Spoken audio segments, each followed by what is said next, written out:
Hey, my name's TC Burr.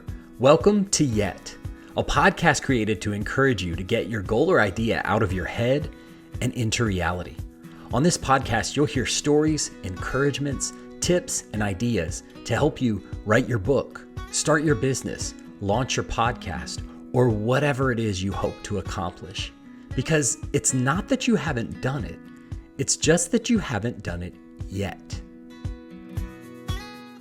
Hey, it's bonus episode time. I know. I said I was done with season 2, taking a break until I start season 3. And that's still mostly true, but I wanted to share one little bonus episode, one piece of content with you before we kind of officially take that break and rest until season 3 begins. So by the way, for season 3, I'm so excited. I've got 6 interviews already recorded. I've got a few more scheduled, and I've got some good solo content lined up for you as well. So I can't wait to bring season 3 to you soon. But I want to take one more look back at season 2 and share some pretty cool things. And so first, I want to talk a little bit about some of the stats, a little bit of a victory lap for season 2, as well as a thank you to you for listening, for all your feedback. Then I want to just kind of hear from my guests. I'm going to play a little bit of a kind of a highlight reel. So it'll be a mashup of some of my favorite moments from season 2. So you'll hear some from me and then also from some of my guests. Hopefully that'll be an encouragement to you. And then just one last kind of well wish as I send you out. So that's where we're going today. I'm very excited to be bringing you this bonus episode and thankful that you're here. So before we do that, though, let me just introduce myself. If you are new here, my name's TC. I am a normal guy. Like, that's the easiest way I know how to describe it. I'm a dad, a husband. I live in a normal city, normal house, I work a normal job, and for the longest time, I just kind of followed this prescribed path of like, hey, you go to college, you get a job, you buy a house, you have kids, you do all the things. And praise God, I'm excited about the life that I have and all the good things that I have in my life. But a couple of years ago, I started wrestling with this idea of like, man, I want to write a book. But then I kind of would convince myself, no, you can't do that because you're all these other things. You're not a writer. You're a corporate guy. You're a dad. You're all these kind of things. But after a while, there's some things that happened in my life. Some kind of big things converged all at once, and I kind of picked myself up from my bootstraps, I guess, and said, I'm just going to start doing it. And so for the last year and a half, I've been working on the draft of my book. I finished the first draft. I've gotten it to a writing coach. I'm now in the process of kind of re-outlining and reworking it and doing a second draft. And eventually, I would love to get this thing published and get it out into the hands of readers like you. But in the meantime, I started sharing that I was writing with people around me, friends, coworkers, neighbors. And the more people I talk to, the more I realize there are so many people who are doing incredible things. They're writing books. They're starting companies, they're launching podcasts, they're doing all these kind of creative, cool things that most of us think, well, I could never do that. And it was just amazing and encouraging to hear all their stories. And so I decided I wanted to start a podcast to share out some of those stories and encouragement, advice, things that I'm learning along my journey. And it's been incredible. So for the last year or so, I have been bringing guests on and sharing my thoughts on this podcast. And for those of you who've been around since the beginning, thank you so much. I'm so glad that you've hung in and listened. And if you're brand new, hey, I'm glad you're here too. So I'm taking a little bit of a pause as I get to the end of season 2 of this podcast, and I'm planning to ramp up soon with season 3. But I wanted to take a look back one more time and just kind of share some of the highlights of the things that have meant the most to me and have had the most impact to me for season 2. So this, as I'm recording this, it is getting close to the end of the calendar year, and Spotify has come out with their Wrapped. So if you're a Spotify listener, you've probably seen this. It tells you kind of here are your top 5 artists and your top songs that you listen to throughout the year. So it's interesting to see, people post this online or people talk about it at work. What are some of the, what's the popular music that everybody's listening to? But I also got one because I host this podcast through Spotify for creators. They do a Wrapped for podcasters as well. And so I got a similar version of that for this podcast. So I wanted to share a couple of stats and pieces of information about this podcast because I thought it was interesting. So first and foremost, this podcast has been listened to by a wide range of ages.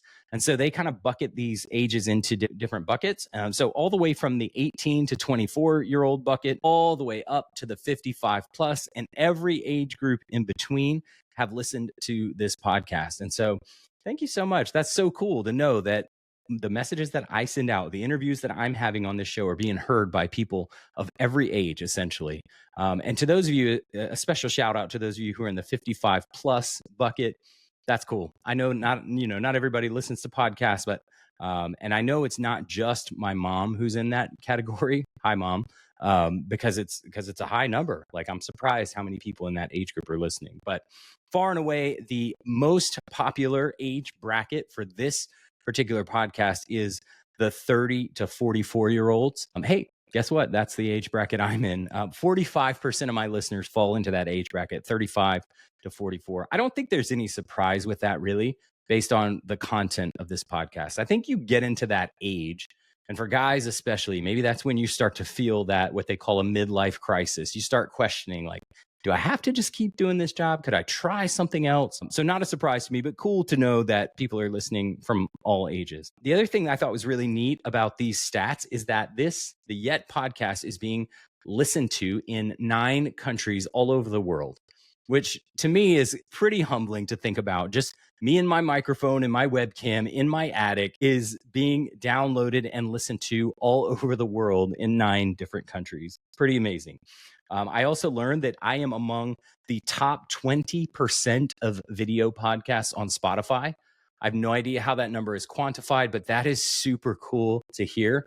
When I started this, I of course wanted people to hear it. I wanted people to get value out of it, but to hear that, knowing that I'm in the top 20% of video podcasts is pretty amazing, especially considering I've got a face for radio. But people are liking the video content too, so that's great. I'm so glad you're here. I also was humbled to learn that this podcast is in the top 10 of podcasts for many listeners.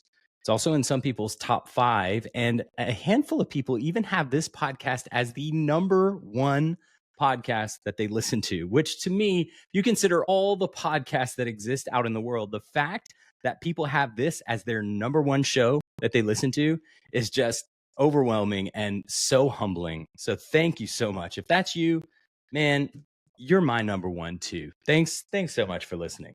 So a couple of quick stats about the particular episodes too. So for season 2, there were 2 episodes that kind of hit the high watermark. So I'm breaking it down into different categories. But as far as number of times these episodes were listened to / downloaded for the podcast platforms, my number 1 episode this season was Lori Allspa. And actually, that was one of the earlier ones that I did in this podcast. And if you'll hold just a moment, I will. This is where I have to learn as a podcaster and grow. Should have had this already ready for you, but I'm going to tell you the episode. It was episode 27 of this podcast, Lori Allspa. Go check that out. Great conversation. One of the coolest things about Lori is during our conversation, she said, I'm an author, for the very first time in her life. So what a cool honor it was to share that moment with her. And on YouTube, my highest rated video, the video that got the most views this season, was Katie Galvin. And Katie's episode is number 37. So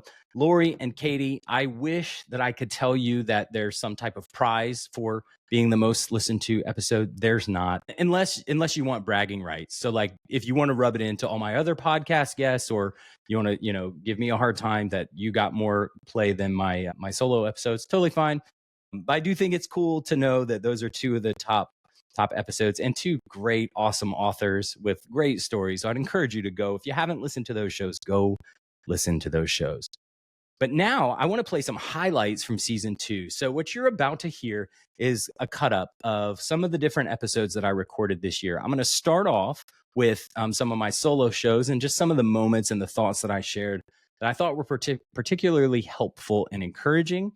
And then you've probably heard me ask my guests on this show, what's one piece of advice that you would give to someone who's just starting out? And so I pulled out some of those comments from some of these guests, and I wanted to share that wisdom because I've just been so encouraged and inspired by the advice that they've offered, the wisdom that they've been able to share. It has helped me so much as a writer. It's helped me in my podcasting. It's helped me with really all of the creative work that I'm doing. And so I hope, if you're brand new to this thing, or maybe you've been doing it a while and just need a little bit of a reminder, I hope this will be an encouragement to you. So check out these clips, and I will talk to you soon.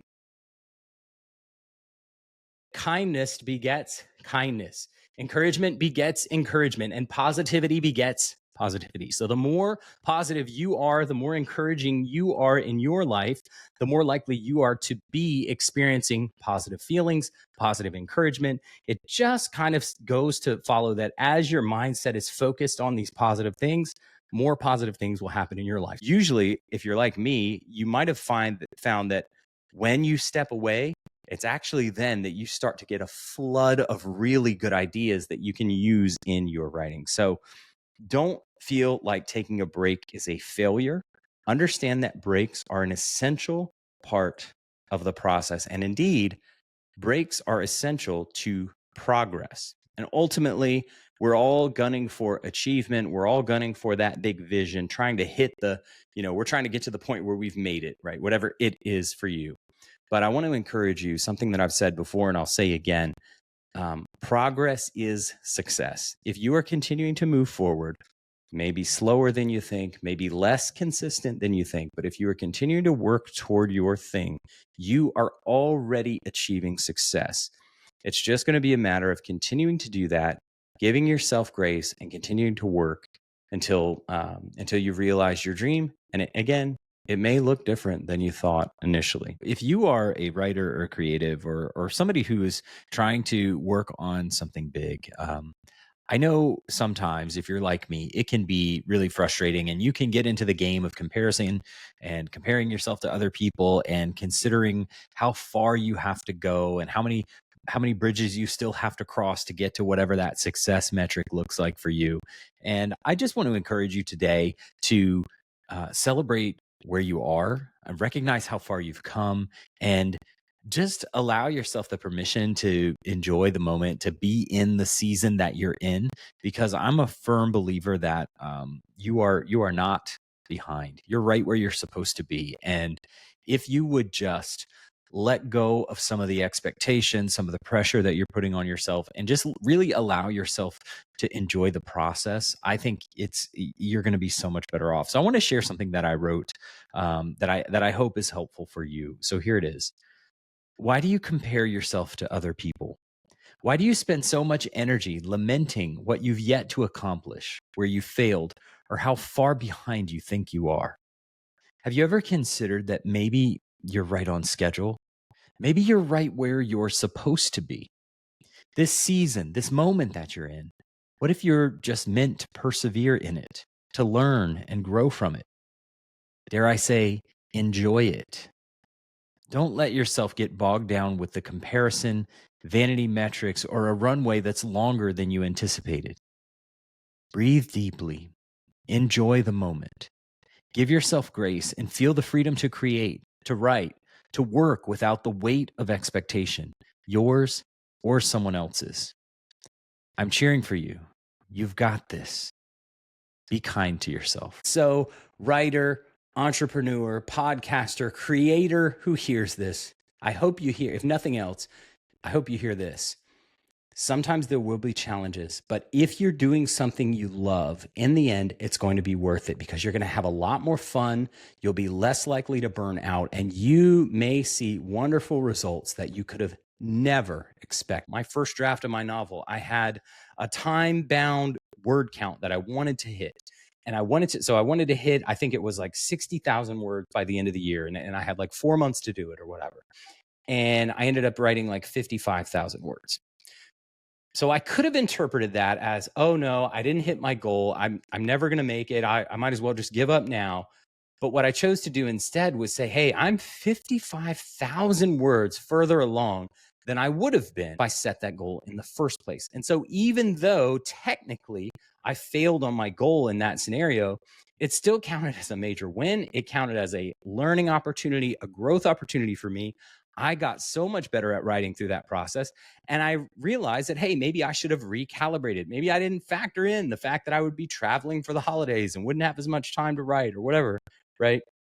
But I still was much better off in terms of my writing progress than I would have been if I let that fear of failure discourage me from ever getting started. Around Halloween last year, a little bit, probably, I guess, late September, early October, my kids and I were driving to school or somewhere, and in my neighborhood, lots of people decorate their houses for Halloween. And one of the trends that's become popular where I live is these huge, like super tall skeletons. I don't know if they have those where you are, but and some people have decided they're just going to leave those guys up all year. They put little Santa hats on them during Christmas and Hawaiian shirts during the summer. It's kind of, I guess, cool. I don't know. But there's this one house that we would drive by, and it had one of these big, huge, like inflatable dragons.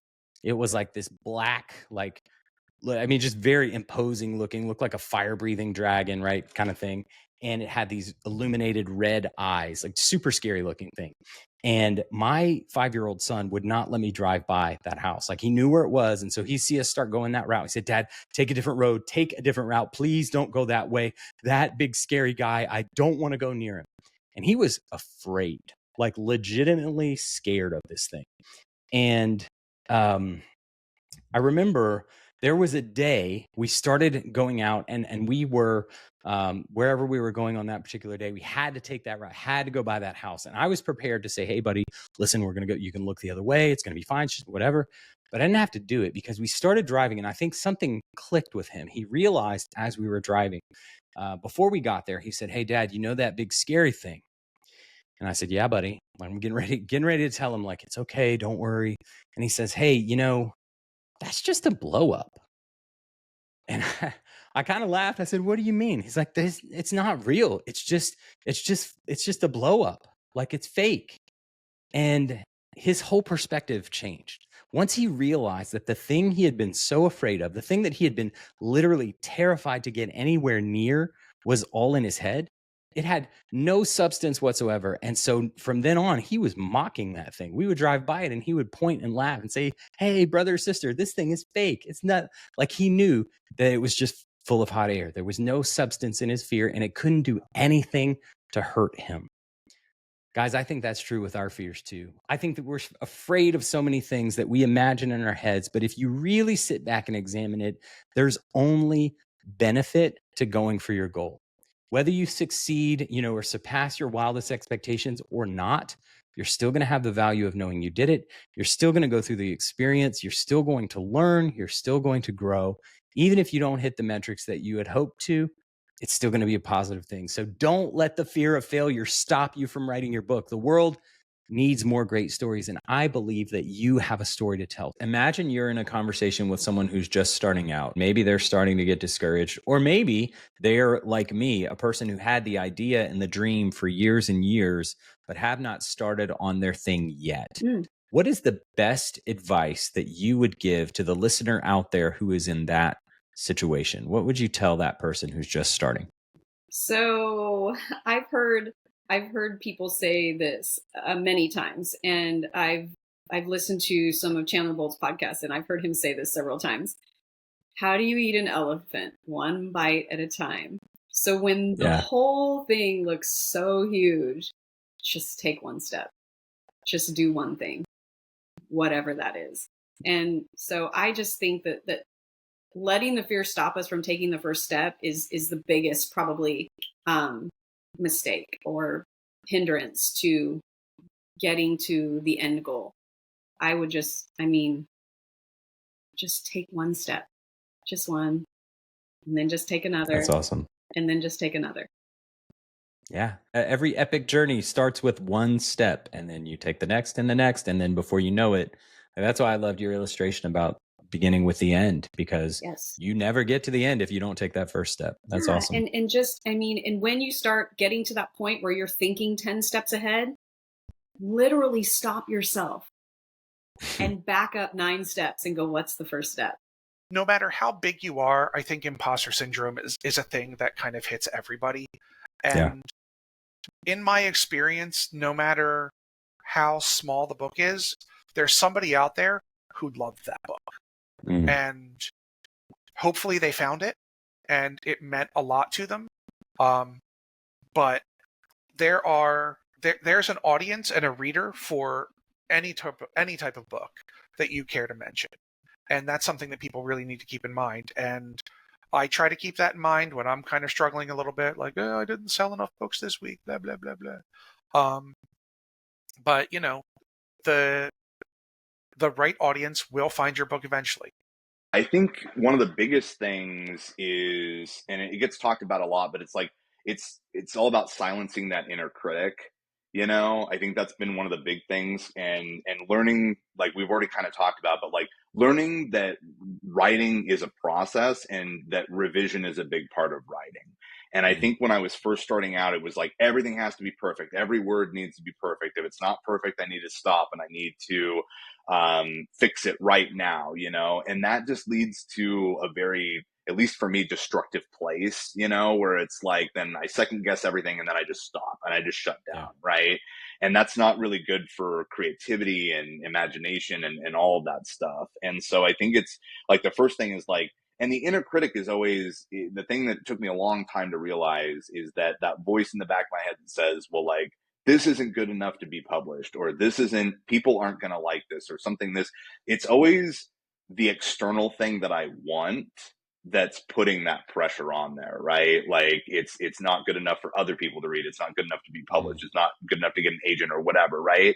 And so at least in that first draft, as much as possible, I try to just like let that stuff go and write the story that I want to read, that I want to tell myself. Yeah. Then after that is when you have to then come back and say, okay, what's here that's working and what's here that isn't working. I am a big one on celebrating the small wins. Mm. So if you're just starting out, I would say make a benchmark, maybe making the first chapter, make that a goal and celebrate that win, and if it's your first draft, celebrate that win. I was on Instagram this morning and I saw a friend of mine, she posted the famous the end photo that all of us do, right, when we finished a draft. And I love that. And I love that authors do that, because we all know how difficult it is to get to the end in capital letters at the end of 80,000 words. Yeah. And I always thought to myself, you know what, this is great. You should be celebrating every win along the way. And even on the days where you're drudging along, if you've had writer's block for a month and then you have a week where you're really writing well, celebrate the win. I think sometimes we all think that the end goal here, or the sign of achievement in writing, is that you're a traditionally published author. And I don't really agree with that at all, because I think it's, did you finish the book? That's an achievement. How many drafts? That's an achievement. Did you have people who you impacted with the story? That's an achievement. So I am a big one on celebrating the wins however you can. 100%. Yeah, because those small wins, like there's a whole psychological thing that happens when you start to string together consecutive victories like that. Mm-hmm. You start to convince yourself that, okay, I can do this, and you see the progress. And then as that happens, you continue to build and accumulate, and before you know it, you finished your chapter, and then you finished your manuscript, and then you're on to draft, the second draft or whatever. So yeah, I think that's huge. And I think it's so important to track your progress and celebrate those wins, because they're hard to come by, but they're really important, even the small ones. So I think that's great. The highest of highs, really. I mean, I remember when I finally finished what I am calling my final draft on this book, it was emotional. I committed a certain amount of years, and it wasn't so much emotional that I finished. I think you can understand this too. It was emotional because I was looking back on how much time I had committed to it. And I said, wow, that's pretty cool that I stuck with this for this many years. I don't know why, but I did. But it was cool, and when I look back on the writing journey, I think that's actually more my proudest moment. Even if I do land a traditional publishing deal or whatever it is, I have to say that moment of saying, you know what, I stuck with this, I learned something new, and I committed for these 8 years. It was a great feeling. What's the best advice or encouragement you would offer? To be truly authentically yourself, and your people will find you. And not to be afraid to fail, because you will. And not stop once you fail, and that's the only sin, I guess, is to not keep trying. Because you won't make it. If not you, someone else will. So why not you? Hey, thanks so much for listening to today's episode. If you would do me a huge favor, if you got value out of this podcast, which I'm assuming maybe you did since you're still here, would you scroll down to the bottom of your podcast app and rate and review the show? and maybe share it with someone on social media or with a friend, just in a conversation. It would mean so much to get this message out to more people, and I think it would be amazing if you would share it. So that would be, as a personal favor to me, I'd really love it. Also, if you want to know more about me and what I'm working on, you can visit my website. It's tcburr.com. I hope you'll check it out. You can contact me there. Thanks again, and I really appreciate it. I'll talk to you soon.